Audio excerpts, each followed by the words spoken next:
Johnny Carson once revealed the 8 most beautiful women ever on his show. For 30 years, Johnny Carson invited America into his television home each night, introducing viewers to thousands of celebrities from every corner of entertainment. But behind that familiar desk, Carson wasn't just conducting interviews. He was studying human behavior with an almost scientific precision. Johnny noticed things about people that even they didn't know about themselves, revealed a longtime Tonight Show producer who worked alongside Carson for over a decade. He could read micro-expressions, catch the smallest details in how someone carried themselves. And when it came to beautiful women, Johnny's observations were particularly thorough. In his later years, after retiring from the spotlight, Carson occasionally shared private insights with close friends about the parade of celebrities who had crossed his stage.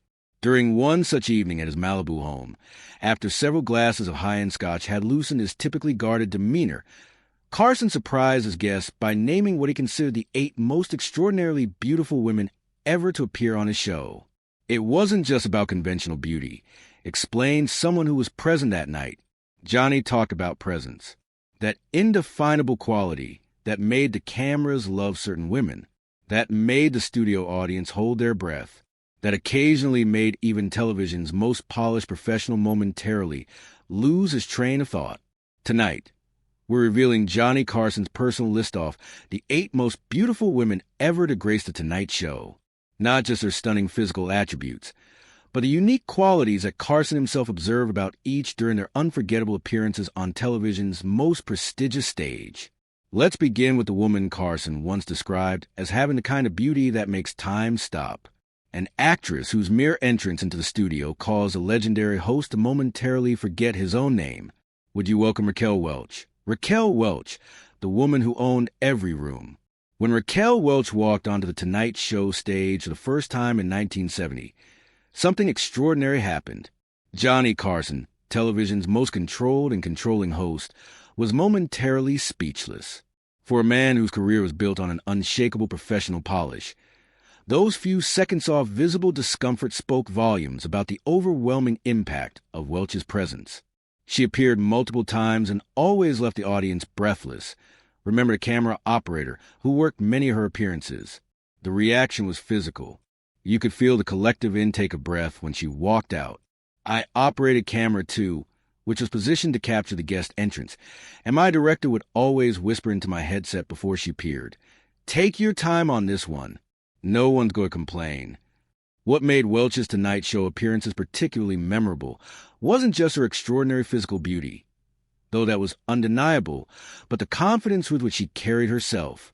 Unlike many gorgeous actresses who downplayed their looks with self-deprecating humor or affected modesty, Welch moved with an unapologetic awareness of her effect on others. Carson once said off camera, "She doesn't enter a room, she takes it over," revealed a producer who worked closely with the host, and he meant Ida's high praise. Johnny had a special appreciation for guests who understood their own power and wielded it deliberately. Raquel knew exactly what she was doing every second she was on camera. Her timing, her gestures, even the way she crossed and uncrossed her legs. It was like watching a masterclass in how to own a television appearance. This mastery extended beyond merely looking stunning to an intuitive understanding of how to create memorable television moments. In an era before media training had been refined to science, Welch demonstrated an innate grasp of how to make the most of her time on Carson's couch. Her face, her figure, her timing. She had it all, noted a Tonight Show writer who crafted questions for many of her appearances. Most beautiful guests relied primarily on their looks, but Raquel brought something extra, a sharp wit, interesting stories, and the subtle flirtation with Johnny that made their chemistry jump off the screen. She understood that beauty might get you invited, but it was personality that got you invited back. Behind the scenes, Welch's appearances created a particular kind of organized chaos among the Tonight Show staff. The normally professional crew would find increasingly creative reasons to be on set during her segments, leading to what one staff member called the Raquel effect, a mysterious doubling of male employees in Studio One whenever her name appeared on the booking sheet. We had guys from accounting suddenly needing to check something with production during her segments, laughed the camera operator. Engineers who typically stayed in their booths would find urgent equipment issues that needed addressing on set. Even NBC executives who rarely showed up for tapings would materialize and stand in the wings. Johnny noticed it, too. He once quipped during a commercial break, "If she signed up for the Army, there'd be no draft dodgers." For Carson himself, Welch represented a particular challenge to his professional composure. Known for maintaining a slight emotional distance from even his most dazzling guests, he found himself occasionally struggling to maintain that characteristic detachment during their interviews. There was one appearance where she wore this red dress with a neckline that defied physics. Remember the producer. Johnny started a question, lost his train of thought mid-sentence, glanced down at his blue card, then looked back up and said, "I'm sorry, what was I saying?" It got a huge laugh, because everyone knew exactly what had happened. Johnny rarely got flustered on air. So when it did happen, and with Raquel, it happened more than once, it was both funny and humanizing. Despite these occasional moments of distraction, what Carson admired most about Welch was her intelligence and self-awareness. Unlike some beautiful actresses who resented being known primarily for their looks, she had made peace with her image while strategically using it to build a substantial career. Johnny once told me, "Raquel understands exactly who she is and what she represents." Shared a talent coordinator who worked closely with Carson. She doesn't fight it or apologize for it or pretend it's not real. That's rare and refreshing coming from Johnny, who spent his life studying people. That was significant insight. This appreciation for Welch's authenticity was evident in how Carson interviewed her, asking substantive questions about her career choices. Her experiences as one of Hollywood's first Latina leading ladies, though rarely acknowledged as such during that era, and her perspectives on an industry that often reduced her to her physical attributes. Their conversations had surprising depth. Observe the writer. Johnny didn't just toss her softball questions about her latest project or compliment her appearance. He engaged with her as someone with interesting thoughts and experiences. That respect, combined with the obvious appreciation of her beauty, created interviews that were simultaneously substantive and charged with this wonderful unspoken tension. As we leave behind Welch's American glamour, we turn to European sophistication personified. The Italian screen legend whose mere presence on Carson's stage created what one staff member called a masterclass in sensuality without saying a word. A.E. Hutchner called Sophia living and loving, and it's a great kick talcum her tonight. Would you welcome Sophia Loren? Sophia Loren, the Italian Venus who flustered America's host. When Sophia Loren made her first appearance on The Tonight Show in 1979, the atmosphere in Studio One transformed. The international film icon brought with her not just extraordinary beauty, but an old-world sophistication and sensuality that seemed to exist in a different dimension from typical Hollywood glamour. Her entrance alone, confident, unhurried, regal, announced that this was no ordinary guest. Carson was visibly flustered during their first sit-down, recalled a director who worked that night. Johnny prided himself on treating every guest the same, whether they were an unknown comedian or the biggest star in the world. But with Sophia, something shifted. His body language changed completely. He was leaning forward more, laughing a little too enthusiastically at her comments, touching his tie repeatedly. All these small tells that those of us who knew him well recognized as signs that Johnny Carson, the master of television cool, was genuinely affected by her presence. Unlike American beauties who often projected an approachable cheerfulness, Loren brought a European gravitas and sensual maturity that seemed to catch Carson slightly off guard. Her responses to his questions were thoughtful and occasionally provocative, delivered with an Italian accent that transformed even mundane observations into something that sounded like poetry. "You don't interview Sophia Loren. You try to survive her," laughed the Tonight Show writer who prepared for her segments. That wasn't meant as a criticism. Quite the opposite. She brought this wonderful intensity to the conversation. Her eyes would lock onto Johnny's when she was speaking, and you could almost see him fighting to maintain a professional demeanor.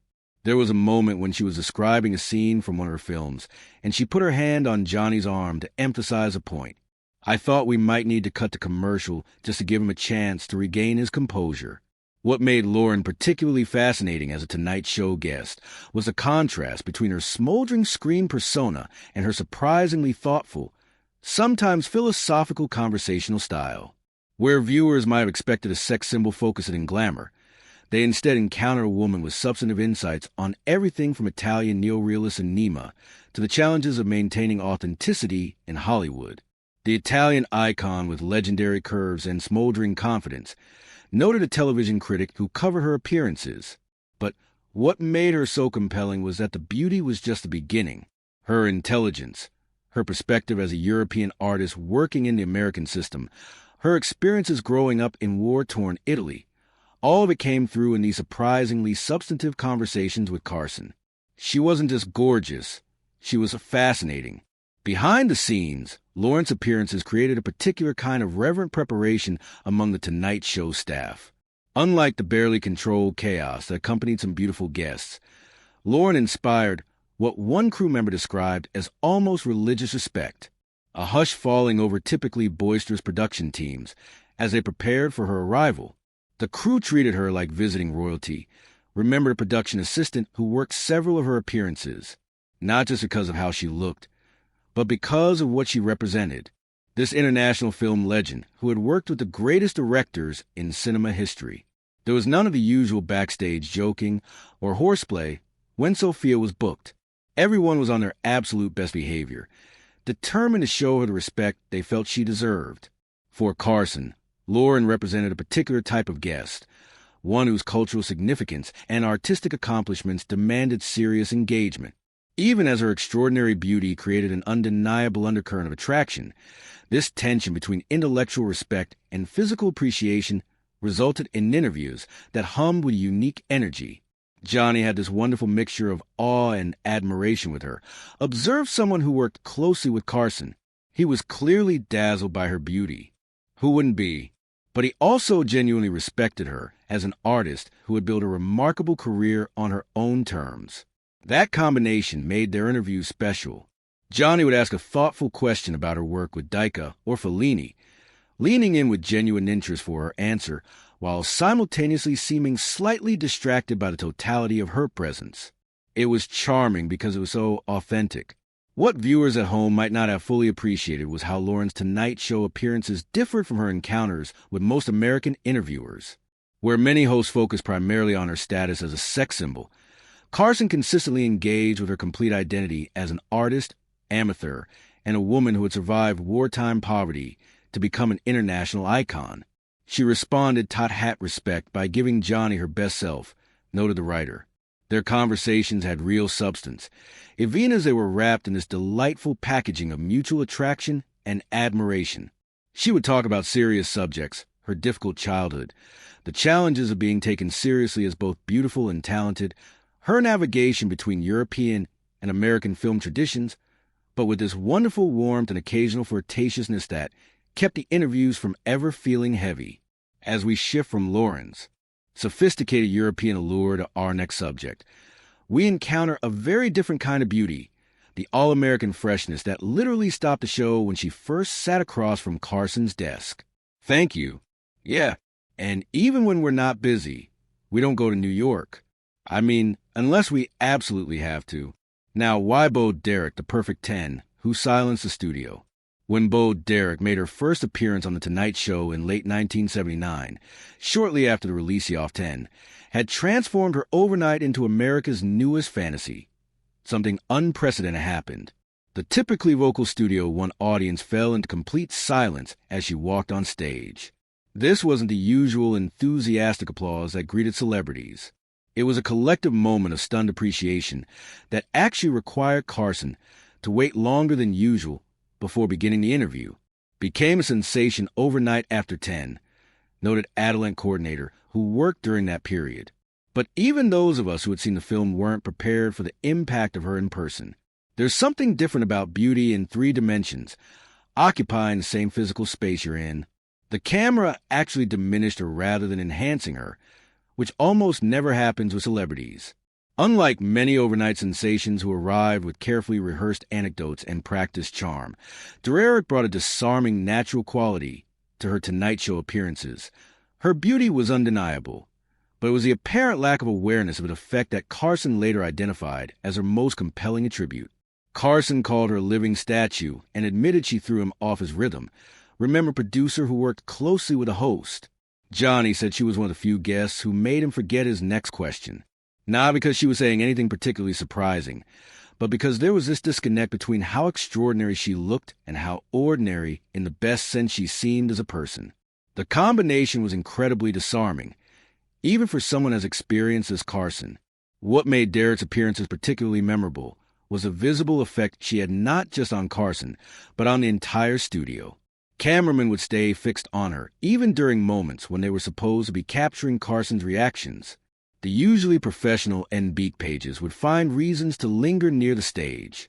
Even Doc Severson and the band members, who had seen countless beautiful women come and go, would stop their usual between-segment chatter when Derek was speaking. The audience didn't blink the entire segment, recalled a camera operator with a laugh. I'm not even sure they breathed. You could literally hear the air conditioning in the studio during her interviews because everyone was so quiet and focused. Johnny noticed it, too. During one commercial break, he turned to Ed and said, "I could read the phone book right now, and they'd think it was fascinating." Ed replied, "They haven't taken their eyes off her long enough to notice you're still here." Behind the scenes, Derek's appearances were notable for their lack of the usual celebrity requirements. At a time when many beautiful actresses arrive with extensive lighting demands, specific camera angle requirements, and lists off-approved topics, Derek seemed almost unaware of the machinery of television promotion. She showed up with no entourage, no special requests, no prepared talking points. The producer continued, "Our pre-in team was actually a bit thrown off because she didn't seem to have any agenda beyond answering Johnny's questions honestly. In an industry built on calculation and image management, that kind of authenticity was both refreshing and frankly a little disconcerting." Carson, with his extraordinary sensitivity to authentic versus performed personality, immediately recognized and appreciated this quality in Derek. While he maintained his characteristic professional poise during their on-air interactions backstage, he expressed genuine appreciation for her lack of Hollywood artifice. Johnny told his producer after her first appearance, "She has no idea how beautiful she is, and that makes her twice as beautiful." Revealed someone who worked closely with Carson.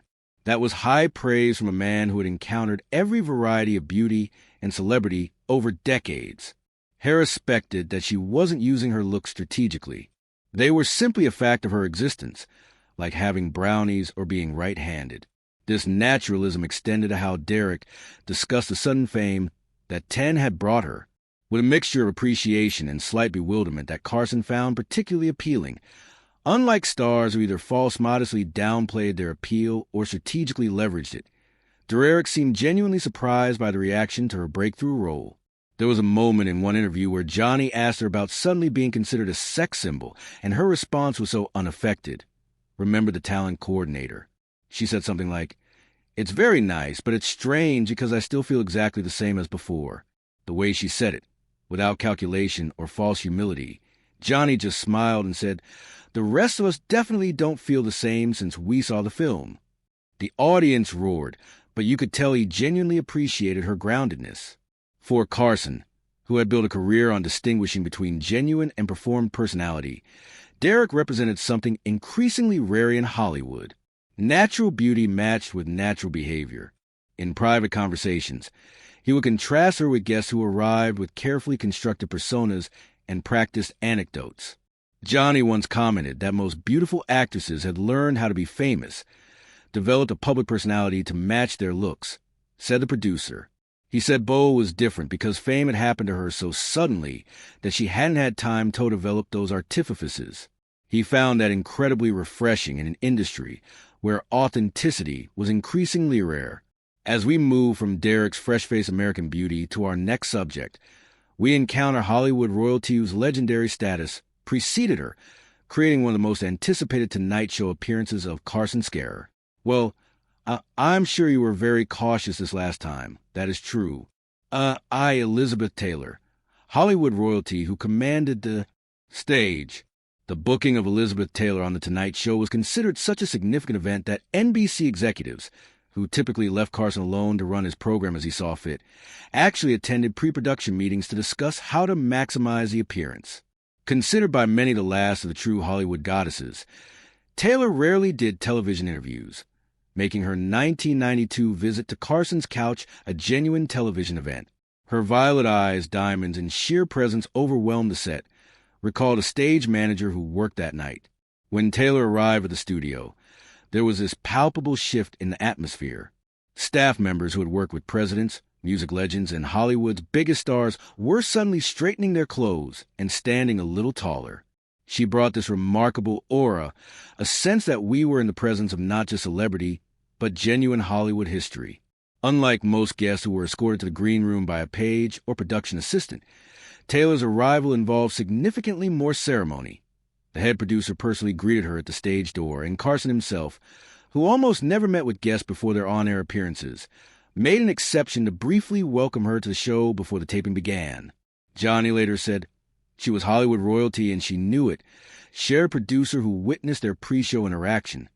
And he didn't mean that as criticism at all. He respected that she understood her place in the cultural firmament and carried herself accordingly. There was no false modesty, no pretending she was just like everyone else. Elizabeth Taylor knew exactly who she was, the last great movie star from the golden age of Hollywood, and she embodied that role with appropriate gravitas. This understanding of her own iconic status was immediately evident when Taylor made her entrance. Unlike younger celebrities who would bound onto the stage with enthusiastic waves, Taylor appeared at a measured pace, acknowledging the standing ovation with a slight nod-and smile that somehow managed to be both gracious and imperial at the same time. Other guests walked in.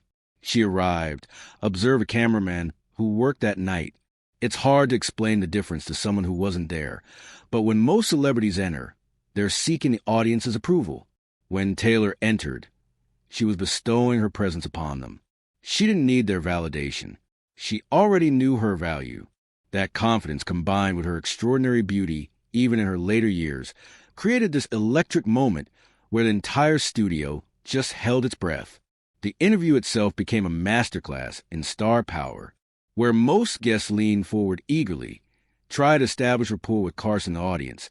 Taylor remained poised and slightly reserved, creating a dynamic where Carson, television's most powerful interviewer, found himself working Todd Drawer out rather than managing the conversation as he typically did. It was fascinating to watch the power dynamic, noted a Tonight Show writer who observed the appearance. Johnny was used to being the center of gravity in any interview, the person to whom everyone else responded. With Taylor, there was this subtle but unmistakable shift. She became the center of gravity, and Johnny very skillfully adjusted his usual approach to accommodate that reality. He was still the consummate professional interviewer, but you could see him making space for her stardom in a way he rarely did for others.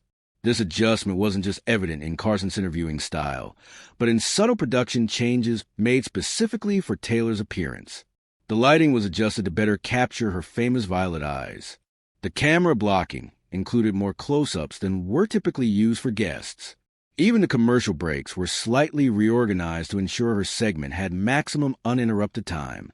All signs of the special consideration given to a guest considered American entertainment royalty.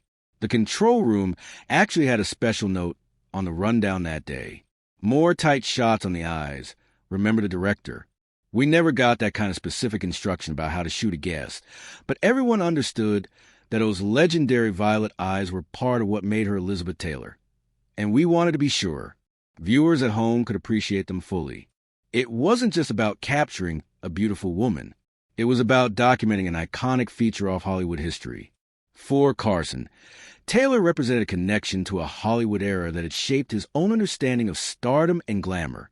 In private conversations after her appearance, he expressed particular appreciation for how she had maintained the mystique and dignity of old Hollywood in an era increasingly dominated by more accessible casual celebrity culture.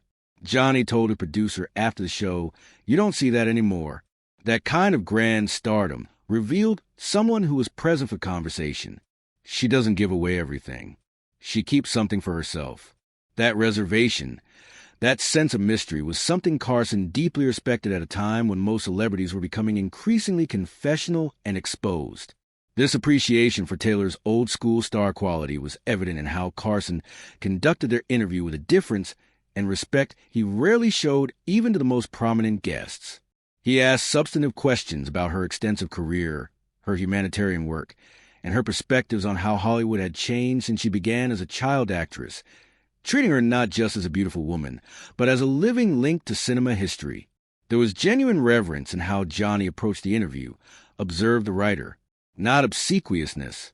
Carson was too much of a professional for that, but a clear recognition that he was speaking with someone who represented the last of a particular kind of movie star that had essentially disappeared from American culture. He wanted to capture that for his audience to give them a glimpse of a Hollywood that barely existed anymore.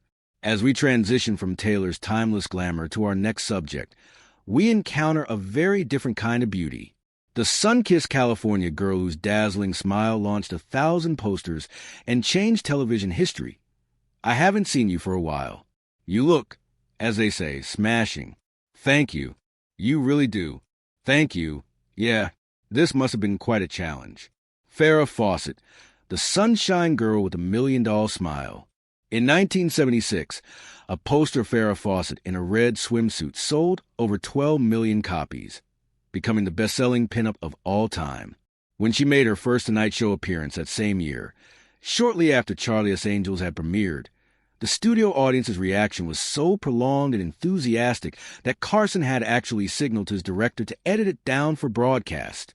A rare instance of applause being too extensive even for television's most popular talk show. Her smile alone caused a frenzy, remembered an NBC page who was working the audience that night. People forget now, but in 1976, Farrah represented this perfect cultural moment when her poster, her show, and her look all converged to create this phenomenon that transcended normal celebrity. When she walked onto Carson's stage, you thought the Beatles had arrived. I had to actually ask audience members to please remain in their seats because people were standing up to get a better look at her. Unlike some beautiful women who projected a reserved sophistication or smoldering sensuality, Fawcett brought an almost incandescent quality to her appearances, a vibrant energy and approachability that Carson later identified as her most distinguishing characteristic among the many stunning women who crossed the stage. She brought sunshine and sex appeal in the same breath, noted Adeline coordinator who worked on her bookings. Where someone like Elizabeth Taylor or Sophia Loren created this respectful hush, Farrah generated actual joy. People were smiling just looking at her. Johnny noticed it immediately after her first appearance. He told his producer, "She's like human champagne. The whole room feels more bubbly when she's in it." This effervescent quality extended to Fawcett's interview style. Unlike guests who carefully measure their responses or seem guarded with personal information, she approached conversations with enthusiasm and openness that Carson found both refreshing and occasionally challenging to his usual measured pace. Carson once joked, "If she was on every week, I'd forget how to talk," recalled a writer who prepared questions for her segments. He meant affectionately that her energy was so engaging it sometimes made it difficult for him to maintain his usual interview rhythm. She would get excited about topics and lean forward, those famous blonde waves bouncing, that dazzling smile flashing, and Johnny would sometimes just sit back and let her go because the audience was so clearly delighted by her enthusiasm. Behind the scenes, Fawcett's appearances created a particular kind of excited anticipation among the Tonight Show staff. While beautiful women regularly appeared on the program, few generated the level of pre-show energy that accompanied her bookings. The day Farrah was scheduled, you'd see male staff members suddenly appearing in much nicer clothes than they usually wore, laughed the talent coordinator. Guys who normally wore casual shirts would show up in suits and ties. There would be a mysterious increase in the number of people who needed to be on the set during her segments. Even Johnny, who was normally very consistent in his attire, seemed to take a little extra care on days when Farrah was booked. What made Fawcett particularly effective as a talk show guest was her willingness to be spontaneous and playful qualities that aligned perfectly with Carson's own preference for natural, unrehearsed moments, where many celebrities arrived with carefully planned anecdotes. Fawcett seemed happy to follow Carson's lead into uncharted conversational territory. There was one appearance where Johnny made some joke about her famous hair, and Farrah immediately challenged him to try styling it himself.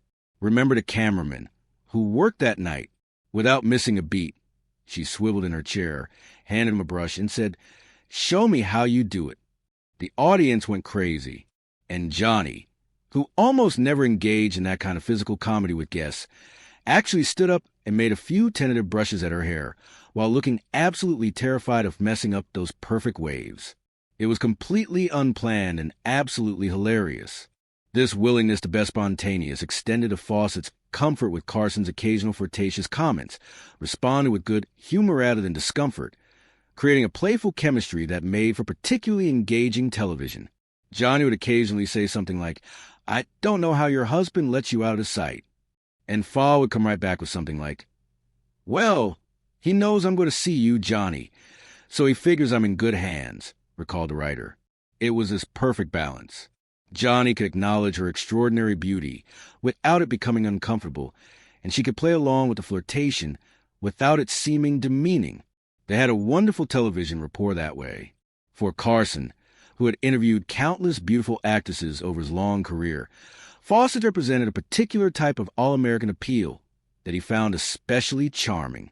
In private conversations, he would contrast her natural sunshine quality with the more manufactured glamour that had become increasingly common in Hollywood. Johnny once remarked to a producer that Farrah was beautiful in a way that seemed like good health rather than good genes, revealed someone who worked closely with Carson